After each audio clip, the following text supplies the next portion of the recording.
Hello বন্ধুরা, তো আপনাদের কাছে আজকে একটা নতুন ট্যুরিং ব্লগ নিয়ে চলে এসেছি।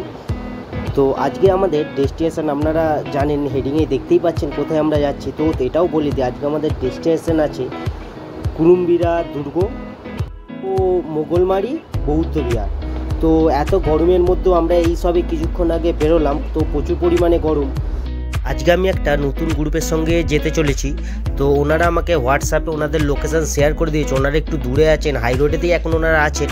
তো তার আগে আমার গাড়ির পেট্রোলটা একটু তুলে নেবো, গাড়ির তেলও কম আছে। তো চলুন গাড়ির তেলটাকে তুলে নিই।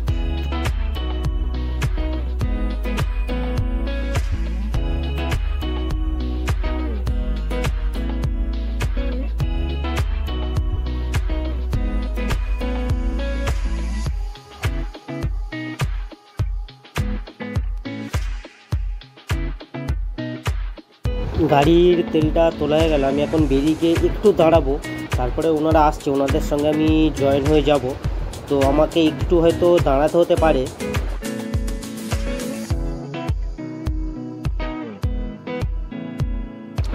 একটু দাঁড়ানোর পরেই আমাদের গ্রুপ এসে গেল। তো আমিও আমাদের গ্রুপের সঙ্গে জয়েন করে নিচ্ছি, আপনারা দেখতেই পাচ্ছেন। তো একটা একটা করে আমাদের গ্রুপের বাইক বেরোচ্ছে, প্রচুর বাইক যাচ্ছে। তো আপনারা দেখুন যে সামনে এক একটা করে বাইক বেরোচ্ছে, তো পেছনেও এখনও অনেকগুলো বাইক আছে। তো চলুন এনাদের সঙ্গে আমাদের আজকে যাত্রাটা শুরু করা যাক এবং আপনারা উপভোগ করুন। যে দেখতেই পারবেন যে কেমন ধরনের রাস্তা, কেমনভাবে আমরা যাচ্ছি, তো সব কিছুই আপনাদের বলবো। তো দেখতে দেখতে আমরা ঢুকে গেলাম কোলাঘাটে ব্রিজে। আর সকালবেলা ব্রিজের অপরূপ সৌন্দর্য তো আপনারা দেখছেন। তো সামনের দিকে প্রচুর বাইকার আছে যারা ফটো তুলছে। তো কোলাঘাটে আমাদের একটা ট্রি ব্যাগ নেবার কথা আছে, তো আমরা ট্রি ব্যাগ নেবো। আমরা ঢুকছি সাইডে কোলাঘাটের একটা হোটেলে, আমরা ঢুকে একটু চাটা টিফিন করব, তারপরে আবার আমরা বেরোবো।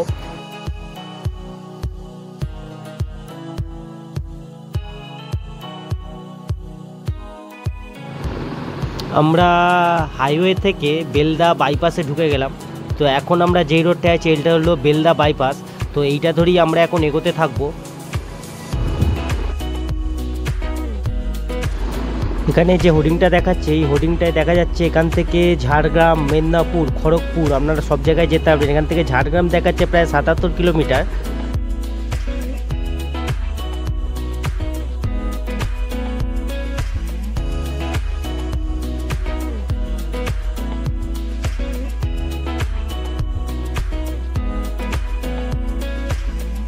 বেলদার মেন রোড থেকে আমরা একটা বাঁদিকে একটা ভেতরের বাইপাস, মানে একদম গ্রামের রোড ধরে নিলাম। সেই গ্রামের রোড ধরে আমরা এগোতে থাকলাম।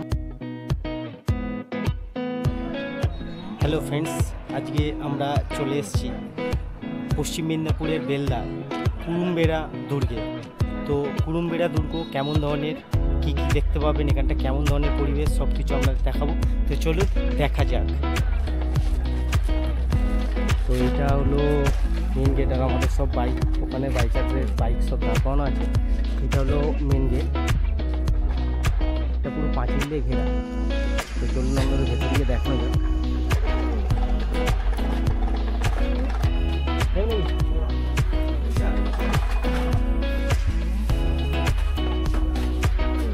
দরজাগুলো দেখুন, সেই সময়কার দরজা,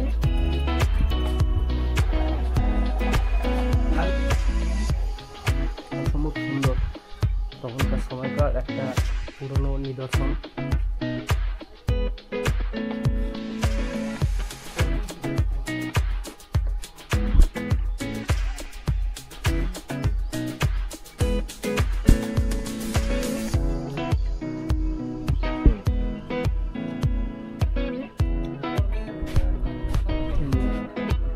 এতটাই পুরনো যে ভেঙে পড়ছে অনেক জায়গায়। সেগুলোকে রক্ষা করার জন্য এরকম কিছু কিছু পিলার দিয়ে রেখেছে এখানে।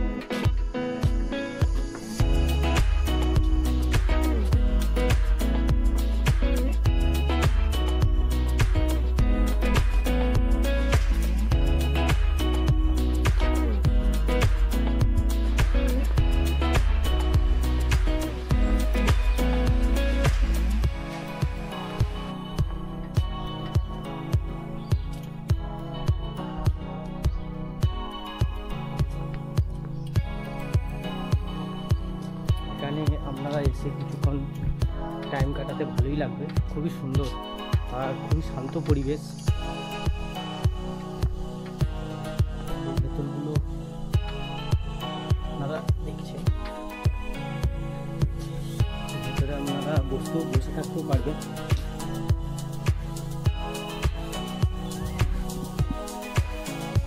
এখান দিয়ে আপনারা এইটা এরকমভাবে ঘুরতে পারবেন, গোল করে ঘোরার জায়গা আছে, আপনারা বইতে আর বসতেও পারবেন।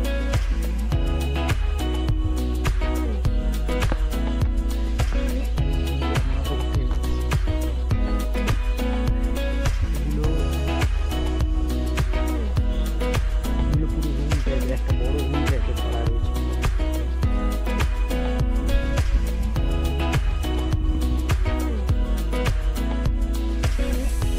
এখন দাঁড়িয়ে আছি, আপনারা আসুন, অবশ্যই খুব ভালো জায়গা, কিছুটা টাইম স্পেন্ড করতে পারবেন এখানে। আর খুবই ভালো পুরনো একটা জায়গা। वाह क्या सीन है, वाह क्या सीन है।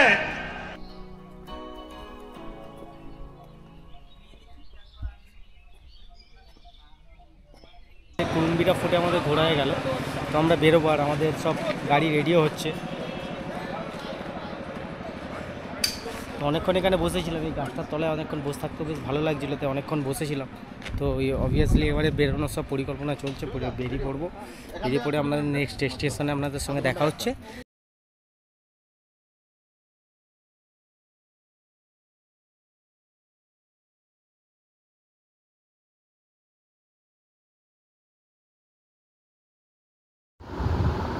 এবারে আমাদের ডেস্টিনেশন মোগলমারি বৌদ্ধবিহার।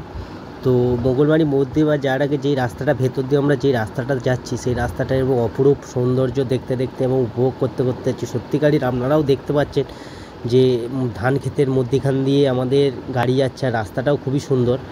তো এইটা এক মনোরম দৃশ্যকে আমরা উপভোগ করতে করতে এগিয়ে চললাম।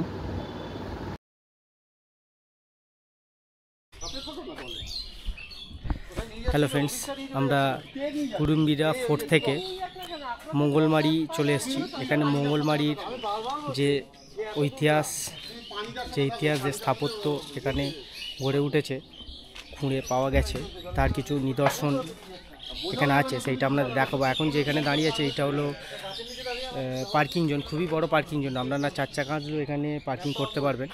অবভিয়াসলি এখানে আমাদের সব গাড়ি পার্কিং আছে, দেখতেই পাচ্ছেন। ওইটা হলো পার্কিং জোন। পার্কিং জোন থেকে আপনাদের একটু হেঁটে আসতে হবে। সব হেঁটে হেঁটে যাচ্ছে আমাদের সবাই। তো একটুখানি 100 মিটারের মতো হেঁটে আমরা ওই জায়গাটায় যাব।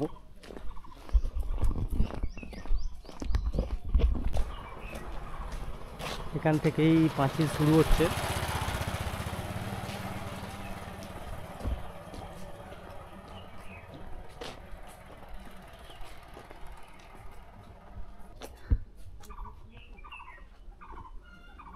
এখানে সময় দেওয়া আছে, আপনারা এগিয়ে ঢুকতে গেলে সকাল 10টা থেকে বিকাল 4:30 পর্যন্ত এখানে ভিজিটিং আওয়ার্সের টাইম, মানে আপনারা দেখতে পাবেন।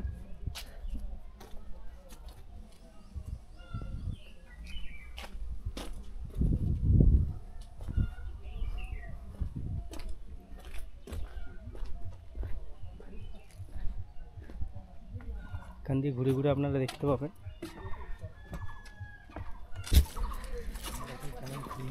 কলেজ লাইফে এক্সকারশনে যেতাম সেরকম হচ্ছে, স্যার এক্সকারশনে নিয়ে এসছে। এই ভেতরে আপনারা দেখতে পাচ্ছেন, এটা এখন অনেকটাই ভগ্নপ্রায় অবস্থা, কিন্তু এই সরকার রক্ষণাবেক্ষণ করছে।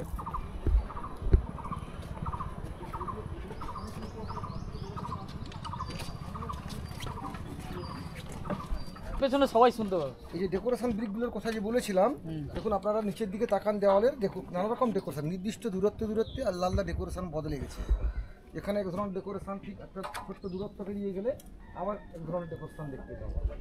আর এই সীমানা প্রাচীরের গায়ে ছিল সেই যে আবাসিক স্টুডেন্টদের ঘরগুলো, যেগুলো এই সেলগুলো একটা দুটো পরপর চলে গেছে, এগুলো সীমানা প্রাচীরের গায়ে। এবং এই ঘরগুলো থেকে আমরা ওদের খাদ্য পাত্র, পানীয় পাত্র এবং লাইটের সোর্স হিসাবে মাটির প্রদীপ এবং তারা হিন্দু বৌদ্ধ দর্শন নিয়ে পড়াশোনা করলেও তারা অনেক হিন্দু দেবদেবীরও আরাধনা করতেন। মা তারা সরস্বতীর ছোটো ছোটো মূর্তি আমরা নানা রকম পাথর দিয়ে তৈরি আমরা সেল পেয়েছি আমরা।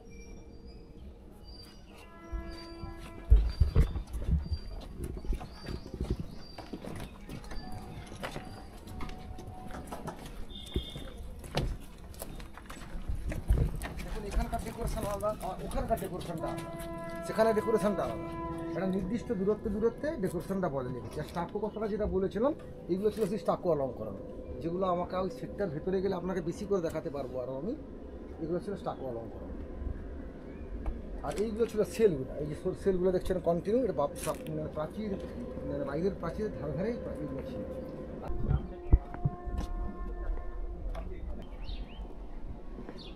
এখানে মোগলমারি বৌদ্ধ বিহারের এগুলো সব নিদর্শন।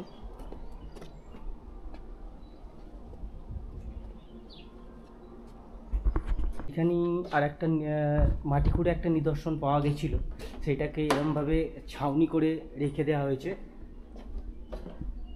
আপনারা দেখতেই পাচ্ছেন এখানে কত সুন্দর সুন্দর মূর্তিগুলো। দেখাতে পাচ্ছি কি জানি না, দেখতে পাবেন কি, তো দেখানোর চেষ্টা করছি। এখানে সব আপনারা দেখতে পাচ্ছেন, এগুলো সব এখানে সব মূর্তি, এগুলো মাটি খুঁড়ে বার করেছে।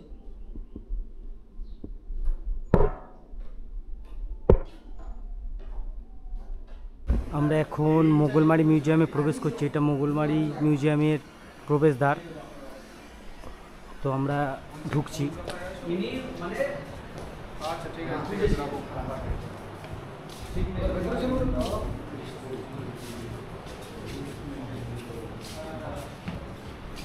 প্রাথমিক পর্যায়ে সবাই একটু এদিকে তাকাবেন।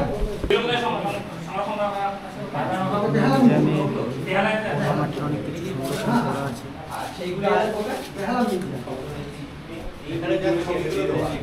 রাখতে গেলে যে এখানকার যে পরিকাঠামো ছিল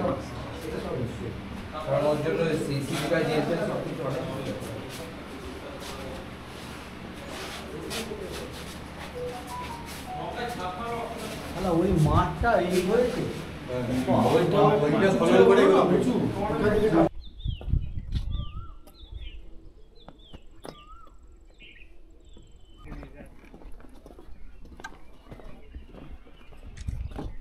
এখানটা ঢিপি ছিল বলেই খুলেছে মনে হচ্ছে। এই পার্কিং জোনে আমাদের পুরো হাওড়া রাইডার গ্রুপের পুরো টিম দাঁড়িয়ে আছে, প্রায় বলতে গেলে প্রায় 30টার ওপরে বাইক এসেছে। তো এখানে সবকটা বাইকই দাঁড়িয়ে আছে, আপনারা দেখতে পাচ্ছেন। বন্ধুরা, যদি আমার ব্লগটা ভালো লাগে তো একটা লাইক এবং সাবস্ক্রাইব অবশ্যই করে দেবেন।